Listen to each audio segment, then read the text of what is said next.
day mga ka-EA, support to this video. So dito tayo sa harap ng ating breeding section. Ayan, mumuni-muni tayo. So sinasariwa natin yung magandang performance kahapon, Sunday morning. At actually marami rin talaga ng top speed ng 1.3 plus.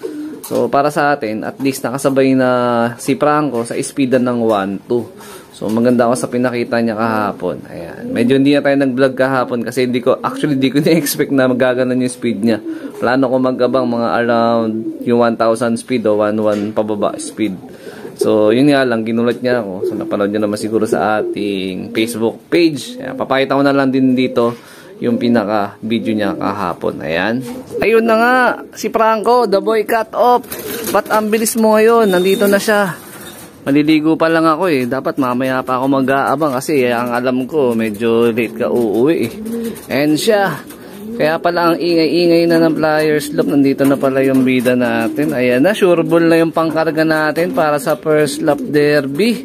Time check natin, sakto alas 9 in punto. Ayan. So hindi nagtukod yung ibon natin. Wala no, hindi walang bota eh. So dire-diretso siya. So nagkaroon na tayo na adjustment sa mga ginawa natin sa kanya. Bigla nga siyang sumulpot, nag-aasikaso pa lang ako at plano ko pa lang siya abangan nun. Pero dito is puro plain water naman tayo sa ating mga breeders. Ayan. Tapos yung ginamit kong pang motivate kay Franco, yun nga, hindi niya to naabutan sa Flyers Loop kahapon. Ayan, tinanggal ko talaga kasi pag nakita niya nagbuga ng itlog to, mawawala yung gigil nun eh. So ayun, nagbuga ng itlog kahapon. Saktong-sakto, kaya siguro nagmamadali rin siya umuwi. Ayan si Sak. Yan, sakang laki ng puwang.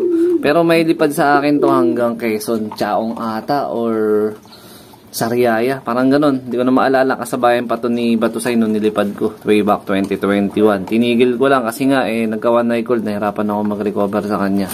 So ginawa ko na lang tong pang motivate noon kay Batusay nun. So, sa tulong niya, na-motivate, nakapagpauwi ako ng Javier. Pero ngayon, susubukan natin na siya yung gamitin pang motivate kay Franco. Baka mamaya, may dalang swerte yung pamares nito. Ayan. Tapos meron din latest updates si Sir Chris. Ayan, meron tong inanak na gift bird ko sa kanya bonus kasi nag-acquire sa akin ng ibon yun.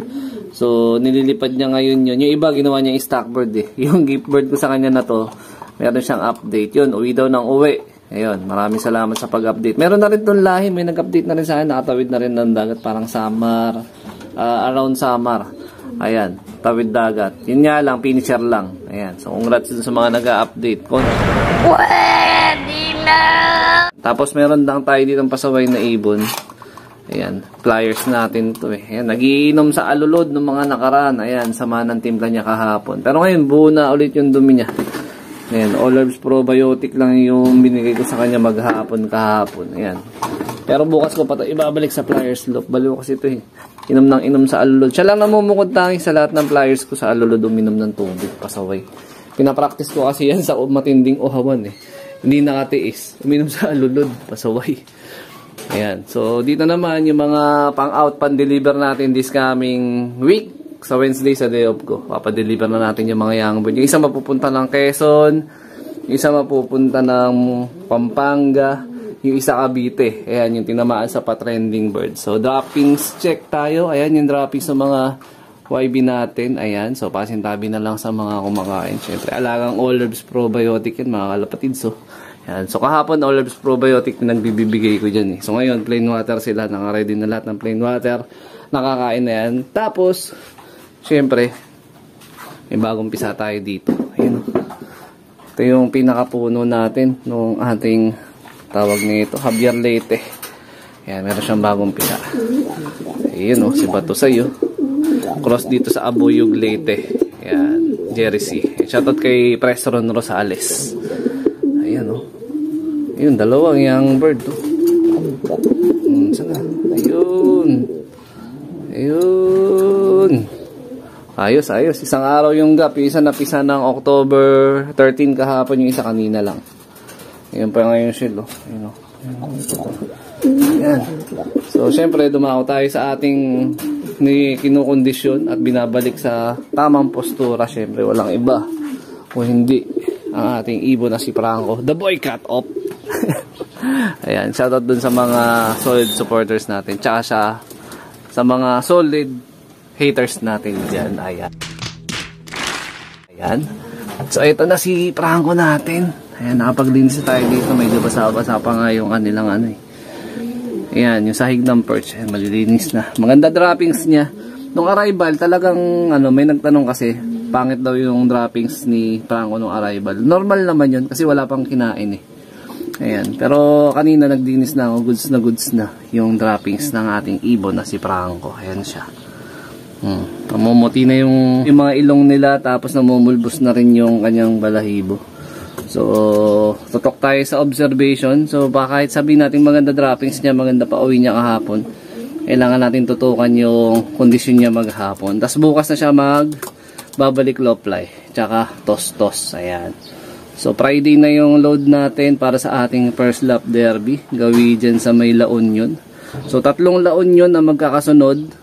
Pagdating ng 4th lap, kakabig ng kanan, Ilagan. Tapos, sasagad na agad ng dulo. Santa Ana. Apari, Santa Ana. So, sana makatapos na nga sa Herrera. Itong si Franco natin. Ayan siya.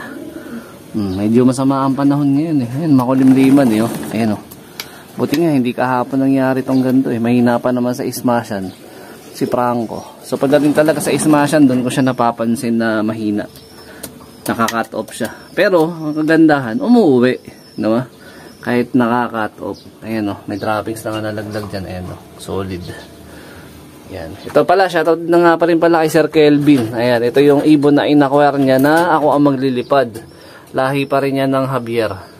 Yan. Shoutout kay Sir Kelvin.